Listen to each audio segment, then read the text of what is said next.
jelan kulya da itacen jijiyan tumfafiya. Shi yana kama da kaman gelan biri da kan hankaka. Kaga idan na faɗi sirri ɗaya sai in tuna da yawa. Su ma dangerous. Idan kana so ka kafe mijinka ko kina so ki kafe mijinki ya daina neme ko na mace tana so ta kafe mijinta gelan kare ne yake. Kamar yanda yake a nannaɗe haka zaki waina shi. Zaki mai da shi kaman fanka in kina so. Namiji kai ma in kai haka ne. Kaga yanzu idan na fara sirri ɗaya sai in tuna wayansu wanda ban bayar ba kuma in kai amfani da su suna da sauri. Ko kuma kwaɗo mai gajeren kafa, kafafuwansa da kafafuwan bushiya shi ma haka ne. Da shi ake mallaka. Ko kare ka zuba abincin karen ya ci abinci zai bi ka kafa da kafa. Mai gida wayannan abubuwan da muke bayarwa karantawa muka yi. Ba wai in zauna in yi ta tunani ina magana bane, karanta muka yi. Sannan wayanda suka koyar da mu ba su ce mana shirka bane. Shirkan hanyarsa daban. In za su koya mana za su ce ai to abu kaɗan da kace mu koya ma shirka ne fa.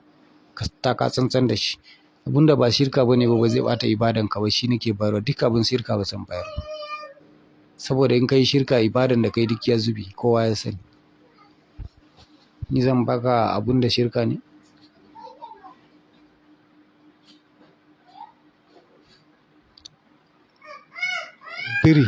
Biri yana da yatsu guda 5 ne. Idan kana so ka ringa tara kuɗi da yatsun biri ake yi. Tafin hannun ne za ka yanka.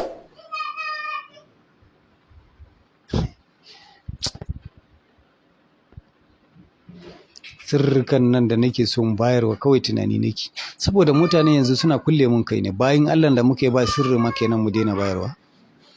Hakan ba zai yi ba fa. Hakan ba zai yi ba.